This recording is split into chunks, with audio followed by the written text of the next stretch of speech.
Thanks for staying with us. Now, referencing Toyin Falola's recent publication on the Tribune, as has been the tradition in the country's nascent democracy, many old and new political aspirants are jostling to join a race whose history of rarely ever producing a credible winner should ordinarily deter prospective interest. Yet, as you might already know, the umpire promises of a free, fair and credible process is merely a claim to such cardinal ideas that have eluded all former occupants of Nigeria's golden seat of power.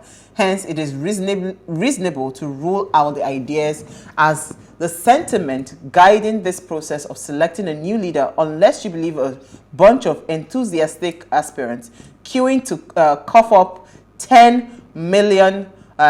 of millions of naira rather, and truly motivated by a desire to serve the motherland. Now, if you are not so easily swayed, then your focus will be on what drives this widespread desire to run for president and why all of a sudden everyone thinks that they have what it takes to lead Nigeria.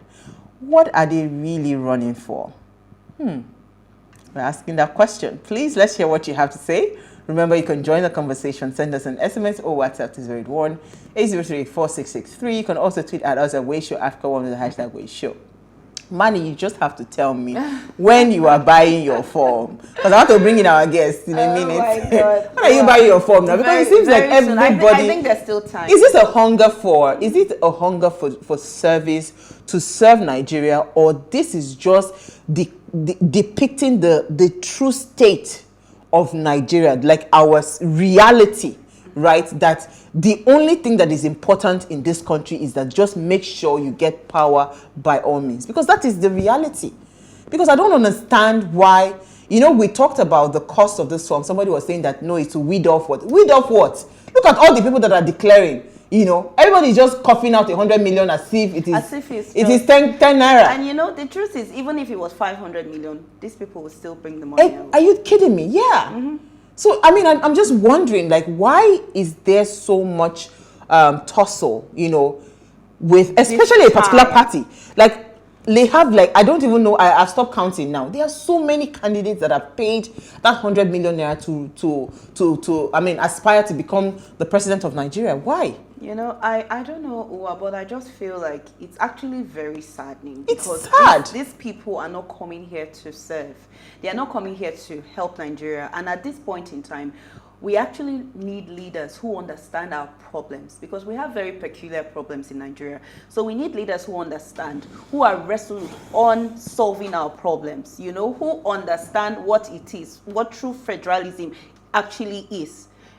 So not leaders who are coming here just to play games and make money. It's for them. It's about stomach infrastructure. Because from what we can see, from this just clearly tells me that you don't even care about Nigerians. No. All you care about is how do I get that seat? Stomach infrastructure. That's what I think. David Hundeyin is a writer, travel addict, journalist, majoring in politics, tech, and finance. His work spans a number of international print and broadcast platforms, including the Africa Report, CNN Africa, Channels Television Business Day, PlusTvAfrica, and Yahoo Finance. He started his career in business consulting and marketing before switching into writing. He was a founding writer on The Other News, Nigeria's first primetime political satire TV with nearly 2 million weekly viewers. And he's joined us live from the UK. Thank you so much, David, for joining us tonight. Thank you very much for having me. I'm not going to say a word, but first of all, I want to ask you a question. David, do you have your form now? Have you purchased your form of 100 million naira? Because it seems like everybody's running for president. I'm flattered that you seem to think that I look like someone who has 100 million naira, so thanks for that. But yeah. But David, it's not a problem getting 100 million naira. You, of all people, should know that if you want to buy that form, trust me, the supporters, how do they put it now? Because now they come and say that it is the people. My people said, and they bought the form for me. Your village will have money, David. You can't be too sure. Yeah, there's probably some Badavi pressure group or something. A pressure group. Thank you. That's the word I'm looking for. But David, this conversation is actually disheartening because for me, When I started seeing people coming out to declare, oh, I want to be president, I want to be president, at first I was saying that is, okay, let's see how it goes. But now it's almost becoming like a joke to me, right? Because, I mean, there's one imam somewhere in Ibadan saying that God told him he wants to be a president. Different people are just coming out. First of all, do we really understand that seat of presidency in Nigeria? What it holds, right? Or have we lost what the presidential seat should be? Have we lost that? So I am not sure that there's ever been a time when the seat of the presidency was ever respected for what it's supposed to be. That is a position of service, right? I think going back to the unfortunate entry of the military into frontline politics in Nigeria, the impression has been created that government exists, that the country exists at the mercy of government. So government is like a ruler as against a place leader. Of service. Yeah. So yeah, exactly. So you don't lead, you rule, right? And the difference between a ruler and a leader is that a ruler is not accountable to anybody, to those that he rules, whereas the leader is accountable to the led. So the ruler is there to be an extractive entity, to extract rent from the population, while the leader is there to create value for the population. So I think there's always been that unfortunate mindset that government in Nigeria is where you go to when you want to make a large amount of money in a short space of time. Basically, that's the primary purpose of people going into government. That's what it is. They're looking to enrich themselves, financially in huge ways in a very short period of time, because the powers that the Nigerian government has given to itself makes it such that it's possible using those powers to distort the economy and to illegally enrich yourself in very impressive ways in very short periods of time, in ways that most Nigerians are not even aware of. So I think now that we're going toward 2023, we're seeing this is sort of like the most pointed it has ever been. Yeah. Because I think up until this point, there has always been even just that little bit of a veneer. People still felt the need to at least pretend that they had something that they wanted to do in that office. But after 7 years of, he who shall not be named, I think we've just got to the point where nothing really matters anymore. Nobody really feels the need to pretend anymore, because it seems as if Oga at the top has been able to get away with everything he has been able to get away with for 7 years and nothing happened. The people under him, people like the Attorney General, Abubakar Malami, people like the former so-called EFCC chair, Ibrahim Magu, people like the CBN governor, Godwin Emefiele. These people have a litany of atrocities under their names and nothing has happened. I mean, you have the CBN governor going to court to institute a lawsuit that the judge should rule that the part of the CBN Act that forbids CBN governors from taking part in public service somehow does not apply to him, because he's not a political appointee, quote unquote. Somebody who was appointed by President Goodluck Jonathan and whose tenure was renewed by President Muhammadu Buhari somehow is not a political appointee. All of a sudden, he's not.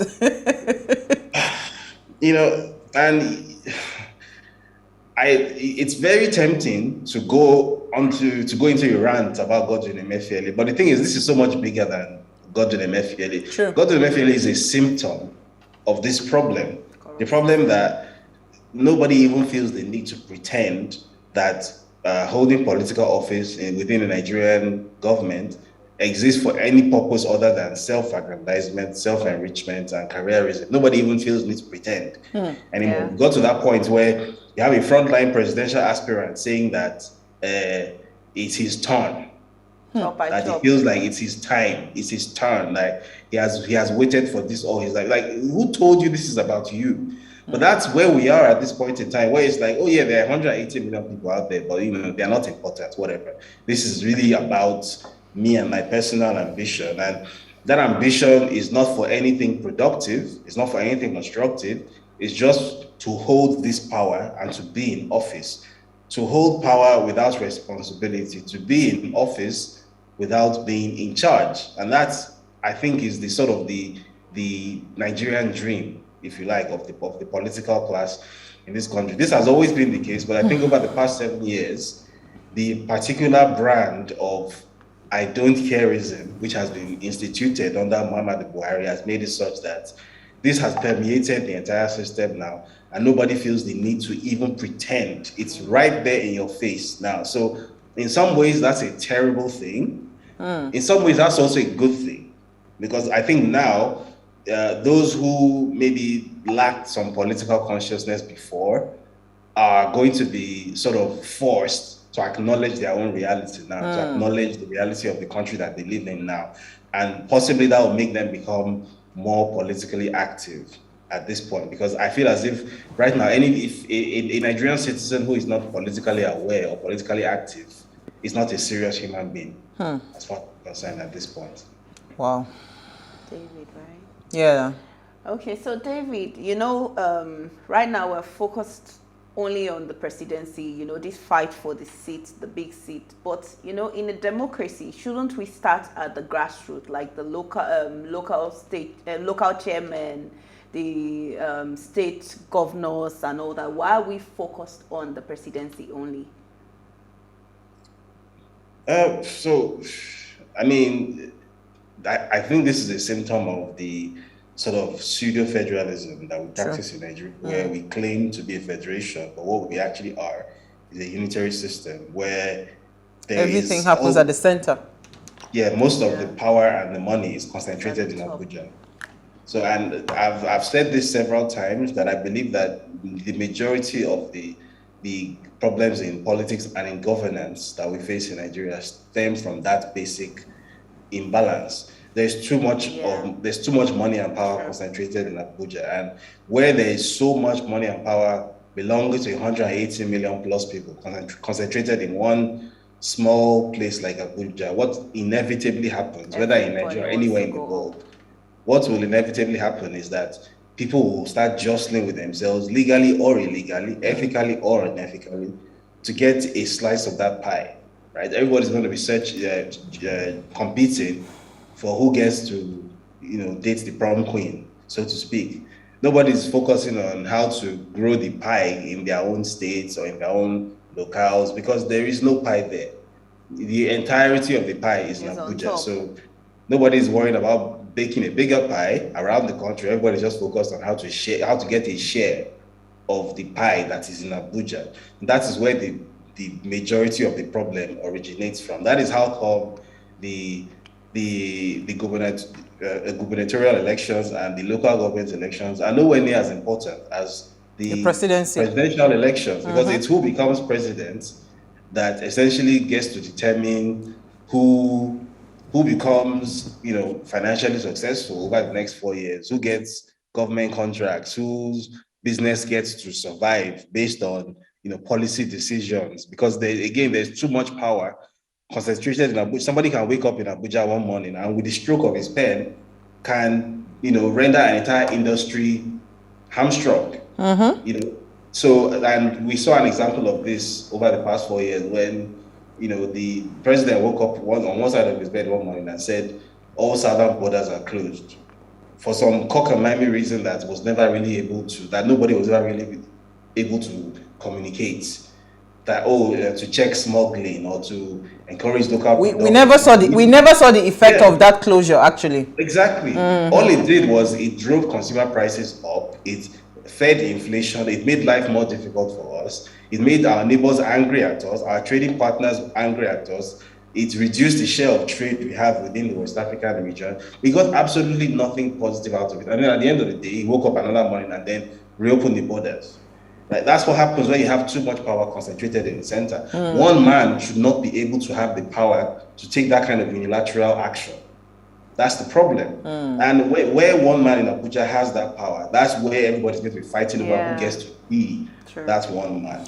So I think if this power can be decentralized as it's supposed to be, if the power to determine which port or which border is open is left to the states or the regions as they where used they to control exist. it, yeah. Exactly. Then nobody's going to care about who is sitting down in Aso Rock because what affects people's lives most immediately is closer to them. And incidentally, this is how Nigeria used to be run, right?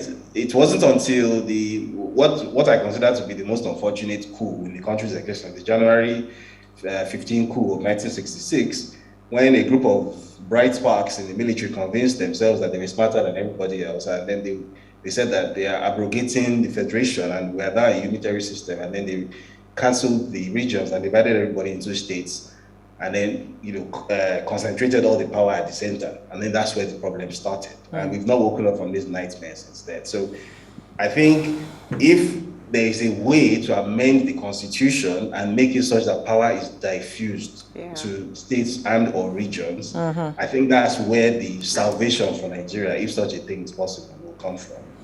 Okay, so I like where the conversation is going. I just want us, because you touched on it a bit, where you talked about solution, right? Because in itself, I think this is supposed to be like a wake-up call for us to understand and see the problem.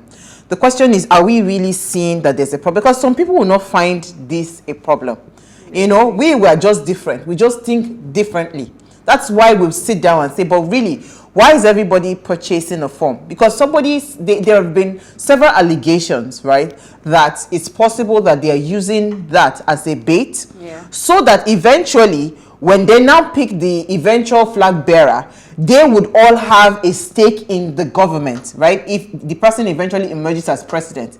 These are all speculations, but is there any sense of truth in it? Because I wouldn't know why I would take 100 million and just go and put it somewhere where I'm not sure whether that money is going to come back to me. Remember that these funds, David, they are non-refundable, right? So are there realities of in those allegations? Are there some level of truth in it that says it's possible that these people are just buying their space in the seat of the next government? Because it is too much as far as I'm concerned, and we have never had it this bad.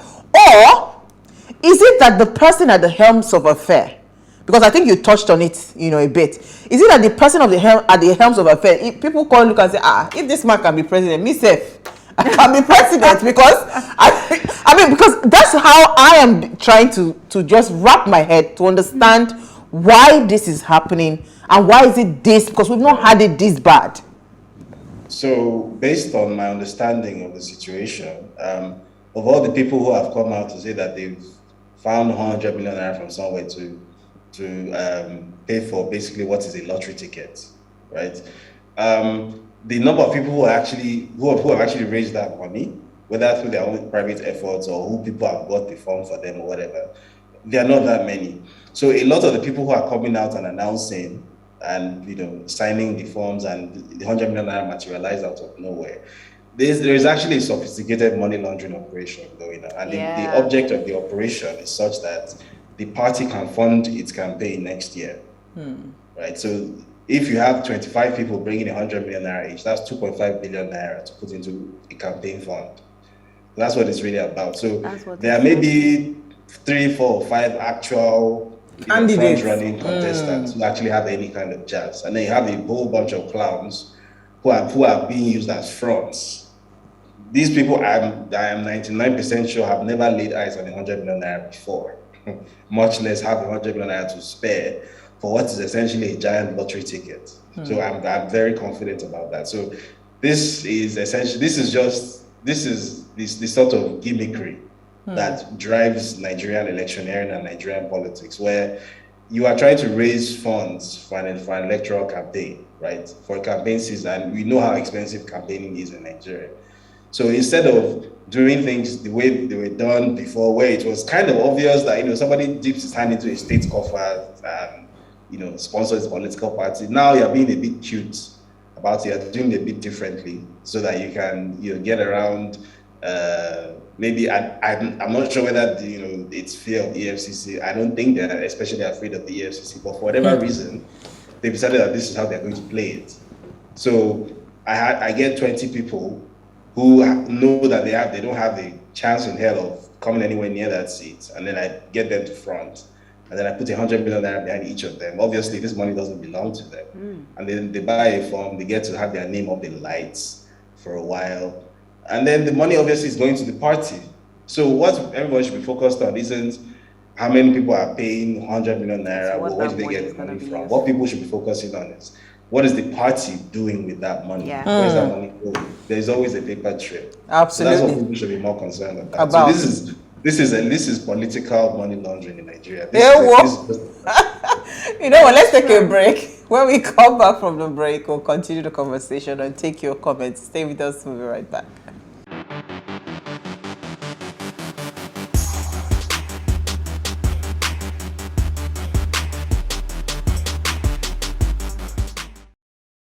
All right, thanks for staying with us. If you just tuned in, we're discussing 2023 presidency declarations, the fight for the seat of power with David Hundeyin.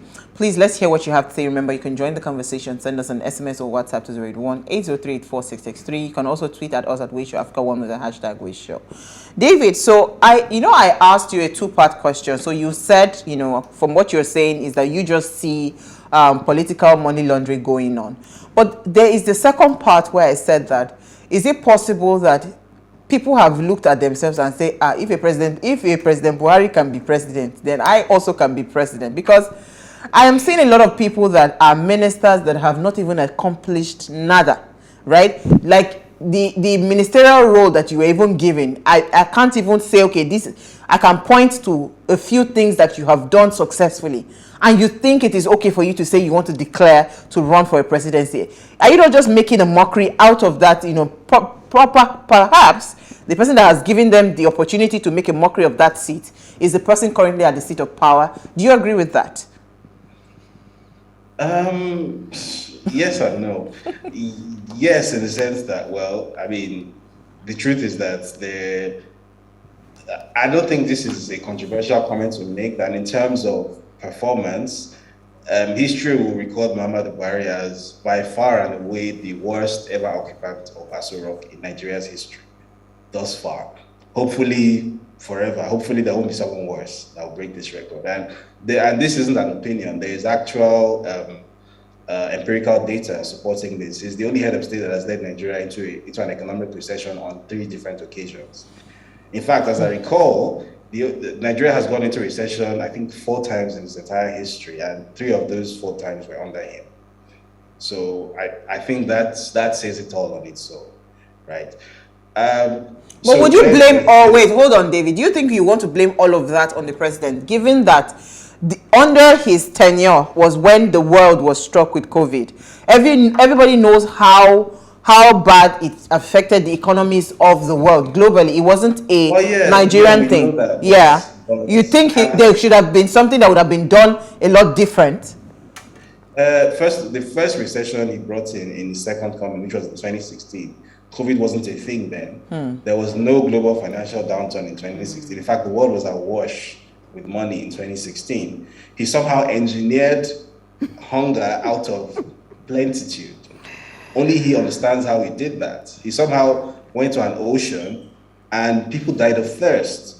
Only he understands how he manufactured the recession in 2016. Sometimes I still think about it and it just blows my mind. There was no reason for there to be a recession in 2016. And then the recession in 2020, which everybody likes to blame on COVID-19. Well, it wasn't COVID-19 per se that sparked the recession. It was the response to COVID-19. And as people like me had said several times to the point of irritation, our entire response strategy, which was basically to photocopy what was being done in Western Europe and North America, was doomed from day one, because we are not Western Europe or North America. We have a completely different type of economy. Our response should have been completely different. Here you had a disease which statistically is less than half as deadly as malaria. And you can check the data on this. Malaria kills at least twice as more Nigerians every year as COVID-19 theoretically could have killed. So, and nobody was shutting down the economy because of malaria. So what was that huge, giant overreaction that they did in 2020, and what did it achieve? So, and again, when this thing was done, was there a policy review at the end of it all to ask, okay, this thing that we did, what was the outcome? Was this a good idea? Did it work? And it was the same thing with the border closure. You just do something and then nobody goes back afterward to review it, to ask, did it work? So ultimately, the buck stops on his table. He was the one who authorized these decisions. And it was his government that did these things. They didn't have to. It was voluntary. So yes, it's his fault. So yes, COVID-19 or no COVID-19, that was 110% his fault. That was Muhammad Buhari's doing. And that's his legacy. Okay. So taking it away from Buhari, do you think that the regional system will be better than what we have presently? Absolutely. Absolutely. I don't just think it will be better. I think there's actual history showing that it was better. And I'll give you a very practical example of this. So my dad got to go to primary and secondary school because of the free education program in the Southwest when Obafemi Awolowo was the prime minister of the Western region at the time.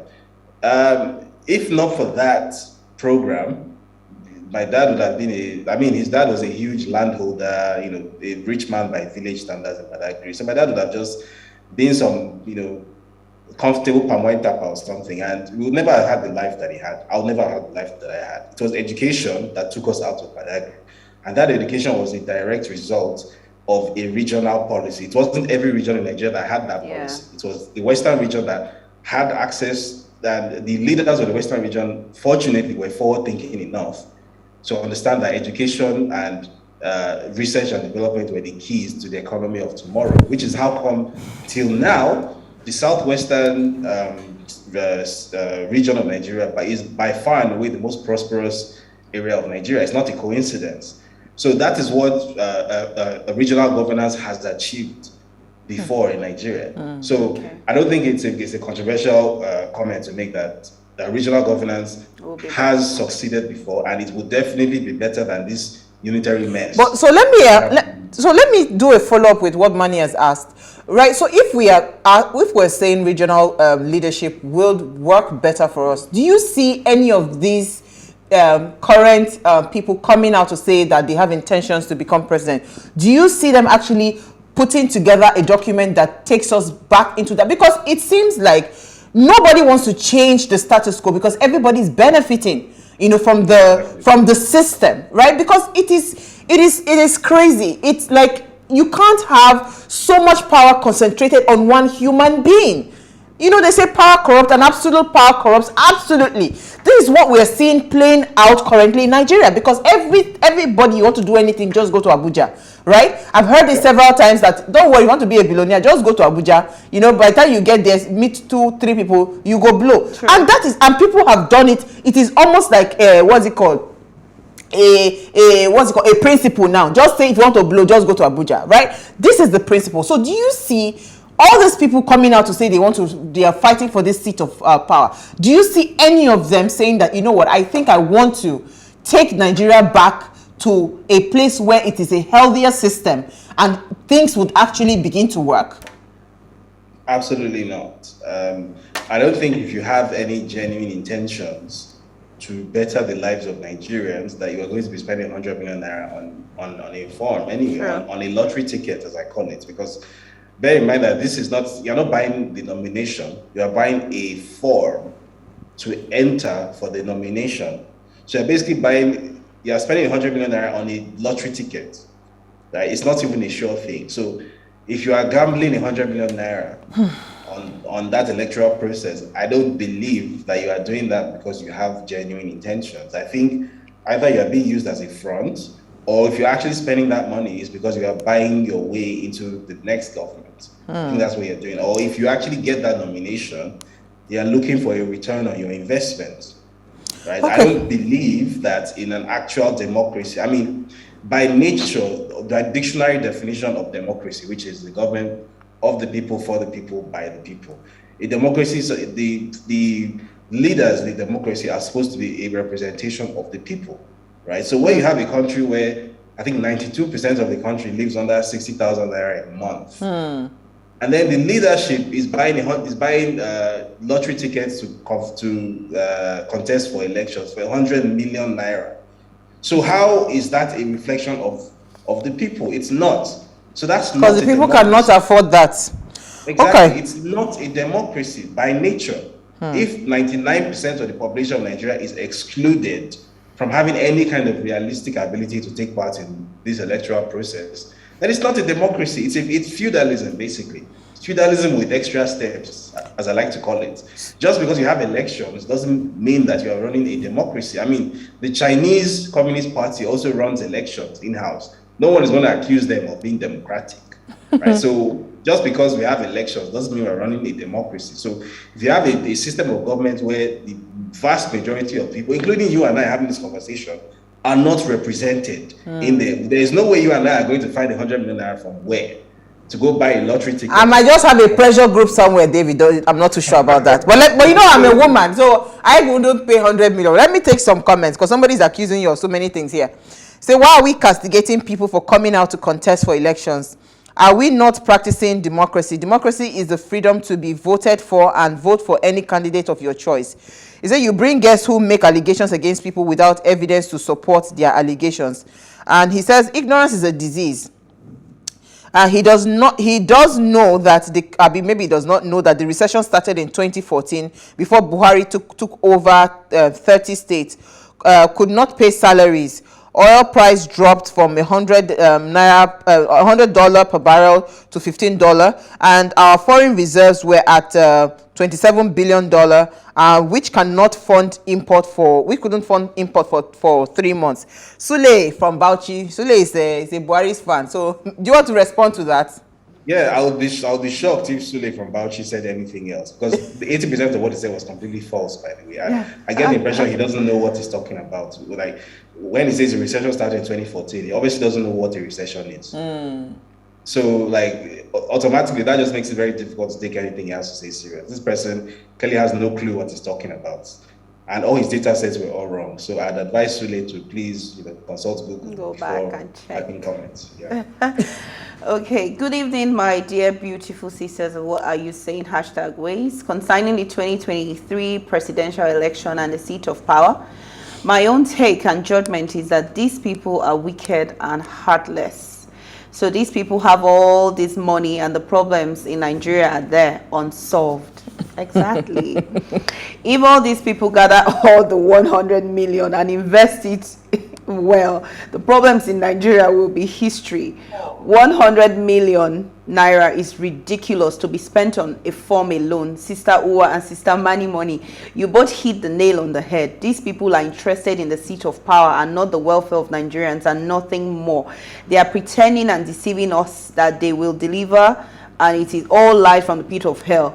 If I have my way, I will not vote next year, because I am tired of the whole system. God help us all. My name is Daniel Ilo, who is regular fan. Daniel, please don't say that. Please. We still need to go out and do our bit. So we have to do our bit. But David, where is the way forward in all of this? Because I know that it might look a bit messy, but there's still a bit of hope in all these things that is happening.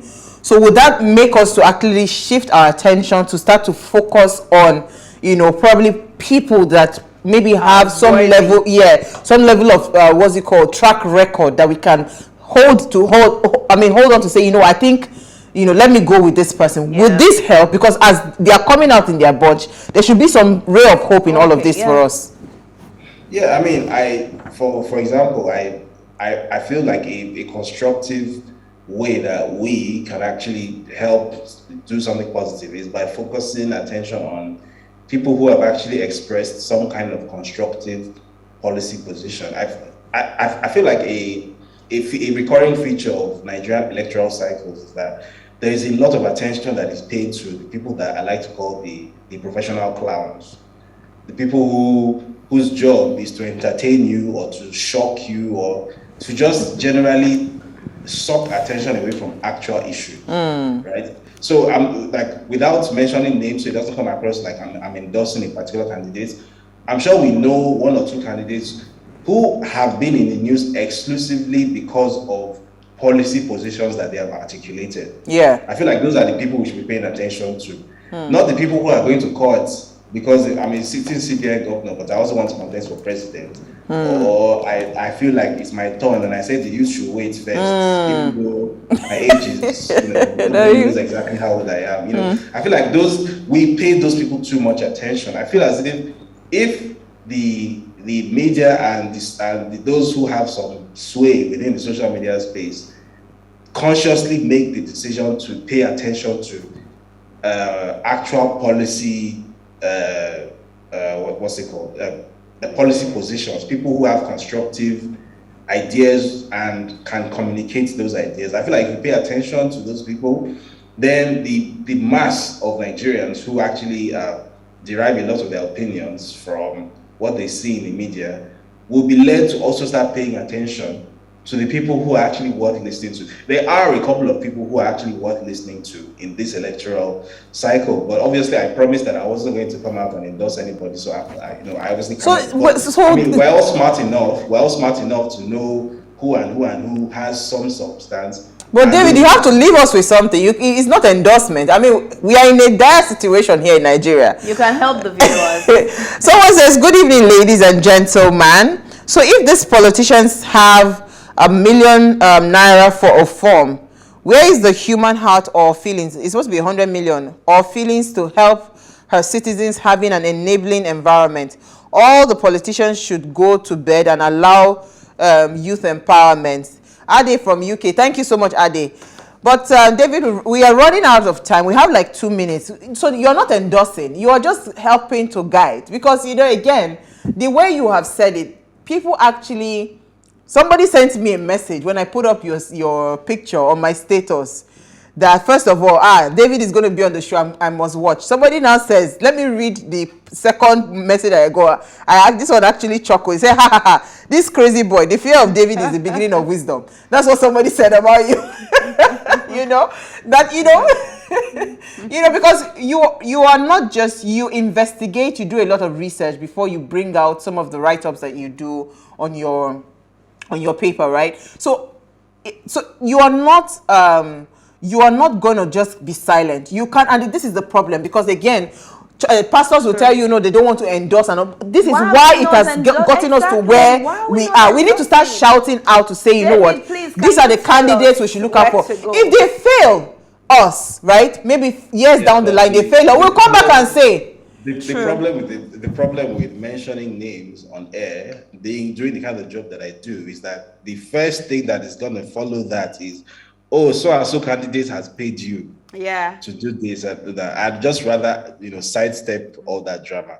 I believe that people are smart enough to know the people who actually have some substance, right? Those people have already been in the news. We know who these people are, and I don't think anybody needs David Hundeyin. I'm not that smart, right? I don't think anybody needs me to tell them who has substance and who does. I feel people are smart enough to have seen these things for themselves. So let's just pay attention to the people who have substance and just try as much as possible to ignore the clowns, because they feed on publicity, they feed on airtime, they feed on column inches and media space. I feel like if those guys are squeezed out, and we just focus more on the people who have articulated something, who have said something constructive, who have put forward an idea or ideas, then I feel like that's moving our conversation forward. All right, so nice interview, but please, he needs to be corrected. The recession in 2016 was caused mainly by the oil price tanking that year.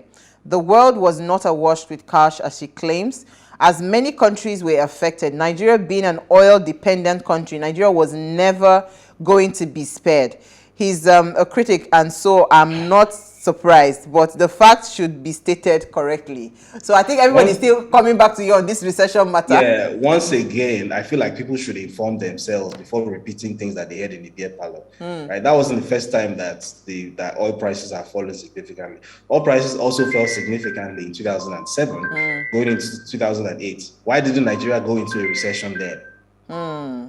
So I feel like people should inform themselves before making these comments which they heard from people who are sort of formulating content on behalf of political operators. So please inform yourself before accusing me of not being informed, because trust me, the first thing I do is inform myself before offering an opinion. So let me promise our viewers, I will go and read up, because I'm not so clear on the recession matter. If David is not correct, I'll come back to tell you guys tomorrow, but we've run out of time. Thank you so much, David, for your time. We hope to bring you back again, because whether you like it or not, you will soon start to give us names to look out for in this 2023 Hopefully not. presidency. Yeah. Thank you so much, David. We had a fantastic for having me. conversation. Thank you, Manny. We had a fantastic conversation. Yeah. I'll go and do the research. I'm not an economist, so I will find out what happened with the recession, because everybody is just typing, sending messages from left and right and center. So before we go, ensure you follow us on Instagram at PlusTvAfrica. You can interact with us further, drop a comment, and more importantly, follow all our conversations and engagements on social media. Like, share, invite your families and friends to watch and follow the conversation. Now, if you missed today's quote, here it is again. Nearly all men can stand adversity, but if you want to test a man's character, this is very powerful. Give him power. This is from Abraham Lincoln. Now, I'll see you guys tomorrow at 8 p.m. as we bring another great conversation to your screen. Enjoy.